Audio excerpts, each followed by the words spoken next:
1995년에 시작한 LG전자의 모바일 사업은 26년 만에 역사 속으로 사라집니다. 지난 5일 LG전자는 7월 31일부로 모바일 사업을 철수하기로 최종적으로 결정했습니다. 안 그래도 갈라파고스화되어 있는 국내 스마트폰 시장에 제대로 출시하는 제조사는 삼성전자와 애플밖에 남지 않았습니다. 샤오미와 같은 일부 제조사들이 발을 들여보곤 있지만 삼성과 애플을 제외한 제대로 된 선택지로 여겨지진 않고 있습니다. 작년 기준 국내 스마트폰 점유율 중 65% 삼성전자, 20% 애플, 13% LG전자로 13%를 삼성전자와 애플이 먹을 것으로 보이는데 아무래도 같은 안드로이드 OS인 삼성전자가 대부분의 점유율을 차지하지 않을까 예상이 됩니다. 그나마 좀 다행스럽게도 LG 스마트폰을 사용하시던 사용자분들에게 희소식은 LG전자가 공식적으로 OS 업그레이드 지원 기간은 프리미엄 모델 기존 2년에서 3년으로 보급형 모델 기존 1년에서 2년으로 연장했습니다. 또한 LG페이도 3년 동안 유지할 계획이며 AS 같은 경우에는 최종 제조일로부터 4년 동안 지원할 예정입니다. LG 스마트폰 사용자들을 위한 마지막 팬 서비스라고 볼 수 있는데 좀 부정적으로 생각한다면 사업을 진행하고 있을 때도 3년 업데이트를 지원하지 않았는데 과연 사업을 철수한 이후에 3년 업데이트가 제대로 이루어질까?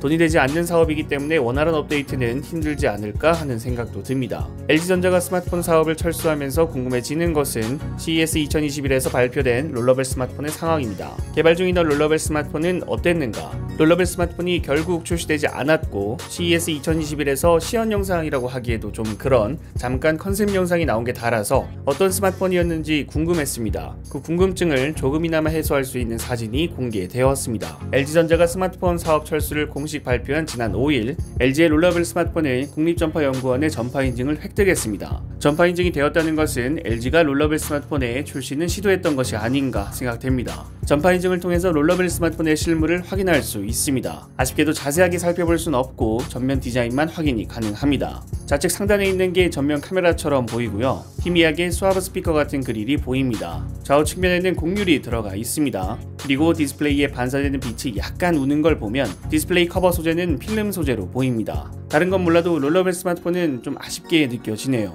소비자의 니즈를 심각하게 파악하지 못한 LG의 윙 대신 롤러벨 스마트폰이 출시됐어야 하는데 다만 롤러벨 스마트폰이 출시되었다 하더라도 롤러벨 스마트폰을 통해서 실적 개선은 어려웠을 겁니다.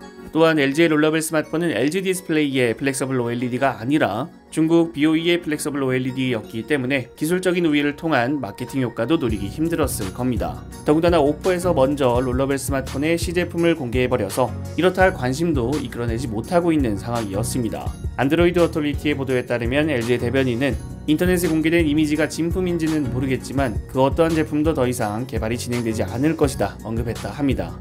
이제 정말 끝이 났습니다. 다가오는 IoT 시대에 스마트폰이 없는 LG는 어떤 행보를 보일지도 상당히 궁금해지네요. 여러분들이 생각하시는 LG 스마트폰에 대해서 댓글을 남겨주시면 감사드리겠습니다. 시청해주셔서 감사합니다. 지금까지 알비였습니다.